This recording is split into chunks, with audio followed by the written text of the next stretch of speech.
এক ব্যক্তির বউ পালিয়ে গেছে। সেই ব্যক্তি তাদেরই পাড়ার এক যুবকের বিরুদ্ধে থানায় তার স্ত্রীকে অপহরণ করার অভিযোগ করলো। পুলিশ অভিযোগ পেয়ে তখন সেই যুবককে থানায় ধরে নিয়ে যায়। তারপর পুলিশ ওই যুবককে জিজ্ঞাসা করলো, বল ওই মহিলাকে কোথায় রেখেছিস? যুবক তখন কাচুমাচু হয়ে বলল, স্যার আমি কিছু করিনি স্যার, আমি এ ব্যাপারে কিচ্ছু জানি না, সত্যি বলছি।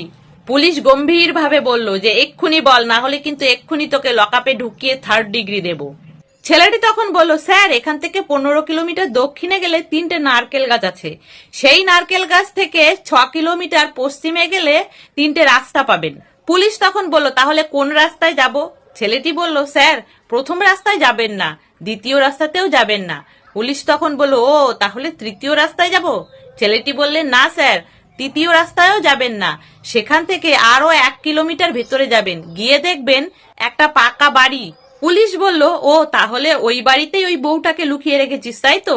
ছেলেটা তখন বলল, না স্যার ওই বাড়ির পাশে একটা পুকুর আছে, ওই পুকুরের পাশ থেকে একটা সোজা রাস্তা চলে গেছে।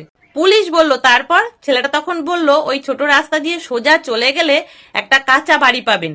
পুলিশ তখন বলল, ও তাহলে এবার বুঝতে পেরেছি, ওই বাড়িতেই নিশ্চয়ই ওই বউটাকে তুই লুকিয়ে রেখেছিস তাই তো? যুবক বলল, না স্যার ওই বাড়িতে এক সাধু বাবা থাকে, সেই সাধু বাবা ভীষণ জাগ্রত, তার মনটা খুব ভালো, একবার মহামারীতে অনেক লোকের প্রাণ বাঁচিয়েছিল। একজন লোক তাকে বিশ্বাস করতো না, তাই তার চোখ অন্ধ করে দিয়েছিল। পুলিশ তখন বলল, ও এতক্ষণে বুঝতে পারলাম, তুই ওনার বউকে ওই বাবার কাছে লুকিয়ে রেখে এসেছিস তাই তো?